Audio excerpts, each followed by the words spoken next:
Yes, turongeye turabasuhuje inshuti bavandimwe bakunzi ba Nzuri Business Group Limited. Reka twizere ko mukomeje kugubwa neza aho muherereye hirya no hino nk'uko duhora tubibifuriza. Iro ni kampani yanyu ya Nzuri Business Group Limited, ibagezaho imitungo itimukanwa igurishwa cyangwa se ikodeshwa. Si ibyo gusa kandi tububakira n'amazu meza nk'iyi ngiyi nk'uko muri kuyibona rwose ku giciro kitabahenze cyane, ari nako kandi tumanaginga imitungo yanyu itimukanwa, tukabafasha kuyibyaza umusaruro, tukabashakira ibyangombwa byo kubaka ndetse no kuvugurura. Komeza rero kandi subscribe kuri channel yacu ya Nzuri Market kugira ngo tujye dukomeza tubana umunsi ku wundi, gatanu kuri gatanu, ujye ugenda umenya amakuru agezweho mu mitungo itimukanwa umunsi ku wundi. Nk'uko rero muri kubibona ku maskrini yanyu, tubazaniye cyangwa se turi kubereka inzu nziza cyane y'akataraboneka. Ni inzu ya etage yo guturamo yubatse mu buryo bugezweho. Iyi nzu rero tukaba turi kuyigurisha kandi tukayigurisha amafaranga make cyane ugereranyije n'agaciro kayo nyakuri.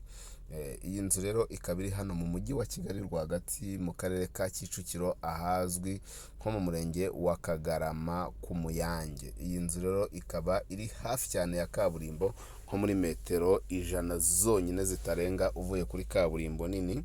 Iyi nzu ikaba iri mu kibanza gifite ubuso bwa metero kare 310, ikaba ifite ibyumba 5 binini byo kuryamamo, dushe na toilette 5, salon, saramanje ndetse na cuisine ifite stock. Si ibyo gusa kubera ko iyi nzu ifite na annex, twavuga ko ifite icyumba cyo hanze, igikoni cyo hanze, dushe na toilette byo hanze ndetse na stock y'icyo gikoni. Iyi nzu kandi ifite parking na jardin bihagije. Murabona ko ifite cuisine nziza cyane igezweho ijyanye n'igihe.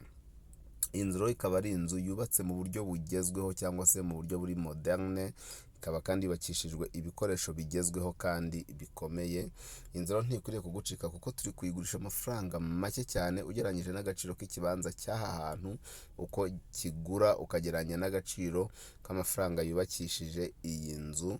Mu by'ukuri irahendutse. Inzu nini rwose ikwiriye umuryango kandi iri muri quartier nziza irimo ibikorwa remezo byose bijyanye n'igihe, aho ushobora kurerera cyangwa se ukanayikodesha amafaranga menshi. Inzu y'ibyumba 5 my friend, iba ari inzu nini cyane ndetse na dushe na toilette 5, salon, saramanje na cuisine. Iyi nzu ndagira ngo mbabwire ko ishaka miliyoni 220 ziri negociable, miliyoni 220 ziganirwaho zonyine. Ntabwo ari amafaranga menshi mu by'ukuri kuri etage nk'iyi ngiyi. Miliyoni 220 negotiable ni igiciro uraza uvuga uti nanjye mfite aya ngaya, tugerageze turebe ahantu mwabasha kuba mwahurira ariko ugura inzu y'inzozi zawe. Ni karibu cyane rero iwacu muri Nzuri Business Group Limited. Niba wakunze iyi nzu cyangwa ushaka kuzana iyo tukugurishiriza cyangwa ushaka indi itameze nk'iyi cyangwa ushaka ko tukubakira kandi neza, duhamagare kuri 0788 cyangwa se 0781